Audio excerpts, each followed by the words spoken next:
السلام عليكم ورحمة الله وبركاته. الحمد لله رب العالمين والصلاة والسلام على سيدنا محمد رسول الله صلى الله عليه وسلم أما بعد. அருமையான GeM TV நேயர் பெருமக்களே, உங்கள் மீதும் உலக மக்களாகிய நம் அனைவர் மீதும் எல்லாம் அல்ல அல்லாஹுவின் அருட்பார்வை உண்டாகட்டுமாக. அருமையான நேயர் பெருமக்களே, இஸ்லாமிய நற்போதனைகளில் இன்றைய தினம் நாம் பார்க்கவிருப்பது சபைகளில் கண்ணியம். அருமையான பெருமக்களே, ஒரு வீட்டிலே ஒரு விசேஷம் நடைபெறுகிறது, அல்லது ஒரு திருமண நிகழ்ச்சி நடைபெறுகிறது, அல்லது ஒரு பள்ளிவாசலிலோ அல்லது ஒரு மதரசாவிலோ அல்லது ஒரு பொதுக்கூட்டமோ, எந்த ஒரு சபையாக இருந்தாலும் அந்த சபையில் நாம் கண்ணியத்தை கடைபிடிக்க வேண்டும். இப்போ நாம் ஒரு சபையில் அமர்ந்திருக்கிறோம், பின்னாடி ஒரு வயசானவங்க வர்றாங்க, நம்ம ஒரு வாலிபராக இருக்கிறோம். முதன்மையாக எழுந்து அவங்களுக்கு நம்ம என்ன செய்யணும்? கண்ணியம் கொடுத்து இந்த இடத்துல உட்காருங்கன்னு சொல்லணும். சில இடங்களில் பார்க்குறோம், அது பஸ்ஸாக இருக்கட்டும், எந்த இடமாக இருக்கட்டும், சீட்டு கிடச்சி உட்காந்துருப்பாங்க, வயசானவங்க நின்றுட்டுருப்பாங்க, அல்லது ஊனமுற்றோர் நின்றுட்டுருப்பாங்க, மாற்றுத்திறனாளிகள் ஏதாவது ஒரு சிரமத்தோடு நின்றுட்டுருப்பாங்க. சீட்டில் அமர்ந்திருப்பவர் பஸ்ஸில் எழுந்தே போக மாட்டார். கொஞ்சம் இடம் கொடுப்போமே அப்படிங்கிற எண்ணம் வராது. அதே போல் ஒரு சபையில் ஒரு நெருக்கடியான ஒரு நிலை இருக்கிறதா, நமக்கு பின்னாடி ஒருத்தவங்க வர்றாங்களா, ஒரு அட்ஜஸ்ட்மெண்ட் செய்து வாங்க நீங்களே உட்காருங்களேன் அப்படின்னு சொல்ல மாட்டாங்க. எனக்கு நான் அப்படியே இறுக்கமாக உட்காந்துருப்பாங்க.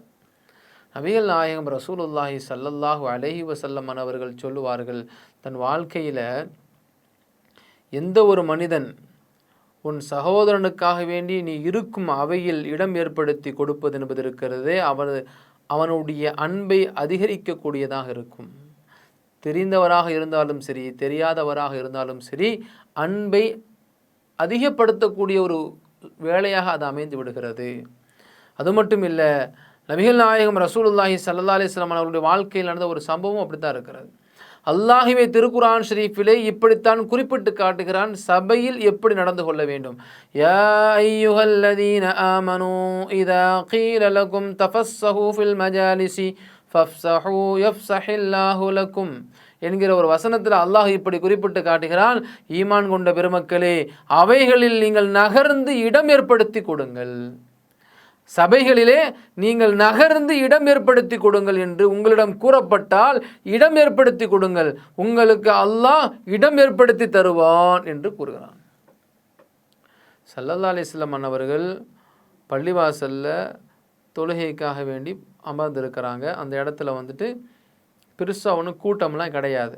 அப்படி இருக்கும் பொழுது ஒரு கிராமத்தை சார்ந்தவர் அந்த பள்ளிவாசலில் தொழுகைக்காக வேண்டி வருகிறார்.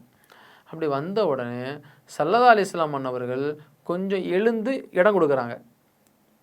கொஞ்சம் போய் முன்னாடி போங்களேன்னு சொல்லி இடம் கொடுக்குறாங்க. அப்போ அந்த கிராமத்தை சேர்ந்தவர் கேட்கிறார், யா ரசூலல்லாஹ், பள்ளிவாசல் இடமும் விசாலமாக இருக்கிறது, அப்படி இருக்கிற பொழுது நீங்கள் எழுந்து எனக்காக வேண்டி ஏன் இடம் கொடுக்கணும் என்று கேட்கிற பொழுது நபிகள் நாயகம் ஸல்லல்லாஹு அலைஹி வஸல்லம் அன்னவர்கள் அந்த கிராமத்தை சார்ந்த அந்த நபரிடத்திலே சொல்வார்கள், எந்த ஒரு மனிதன் இன்னொருவருக்காக வேண்டி இடம் கொடுப்பதில் கொஞ்சம் நகர்ந்து கொடுக்கிறார்களோ அவர்களுக்கு அல்லாஹ் இடம் கொடுக்கிறான், அந்த இடத்துல நான் இருக்க ஆசைப்படுகிறேன் என்று நபி அவர்கள் கூறுவார்கள்.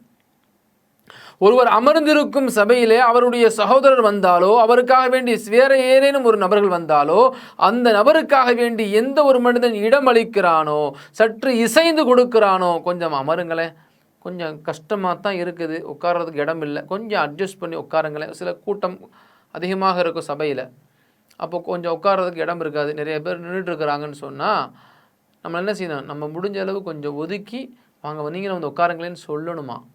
அப்படி யார் ஒருவர் சொல்கிறார்களோ, தன் சகோதரராக இருந்தாலும் சரி அல்லது சகோதரர் அல்லாதவராக இருந்தாலும் சரி, நீங்கள் அப்படி இருப்பிடம் ஏற்படுத்தி கொடுத்தால் அதற்காக அல்லாஹ் உங்கள் இருவருக்கு மத்தியிலே அன்பை அதிகப்படுத்துகிறான். அது மட்டுமல்ல, எந்த ஒரு மனிதன் இந்த ஒரு சின்ன விஷயத்திற்காக வேண்டி விட்டு கொடுக்கிறானோ, இந்த ஒரு சின்ன விஷயத்தை யார் ஒரு மனிதன் முன் வந்து செய்கிறானோ, அந்த மனிதனுடைய உள்ளமாக இருக்கட்டும், அந்த மனிதனுடைய வாழ்க்கையாக இருக்கட்டும், அவன் வாழ்க்கையிலே செழிப்பான ஒரு சூழலை அல்லாஹ் ஏற்படுத்தி தருகிறான். அந்த மனிதனுடைய வாழ்க்கையிலே நல்ல ஒரு பரக்கத்தான ஒரு இடத்தை ஏற்படுத்தி தருகிறான் என்று இறைவன் கூறுகிறான், நபி அவர்களும் கூறுகிறார்கள். ஆனால் நம்ம நிலைமை எப்படி இருக்குது? நம்ம குடும்பத்திலேயும் சரி, நம்ம அண்ணன் தம்பிகளுக்கு மத்தியிலையும் சரி, சொந்த பந்தங்களுக்கு மத்தியிலையும் சரி, எந்த ஒரு நிலையிலையும் விட்டு கொடுப்பது கிடையாது. ஆகையினால் குடும்ப உறவுகள் பிளவுபட்டு சீரழிந்து கொண்டு இருக்கிறார்கள் என்பதை பார்க்க முடிகிறது. ஆகையினால் இத்தகைய ஒரு சின்ன விஷயத்திற்கு கூட அல்லாஹ் அதிகமான வெகுமதியை தருவதாக வாக்குறுதி அளித்திருக்கிறான். நபிகள் நாயகம் ஸல்லல்லாஹு அலைஹி வஸல்லம் அன்னவர்களும் அப்படித்தான் கூறியிருக்கிறார்கள். ஆகையினால் நாம் சபையில் இடமளிப்போம், உள்ளத்திலும் இடமளிப்போம். அல்லாஹ் அதற்கு உதவி செய்வானாக. அஸ்ஸலாமு அலைக்கும் வரஹ்மத்துல்லாஹி வபரகாத்துஹு. இன்ஷா அல்லாஹ் மீண்டும் நாளை சந்திப்போம்.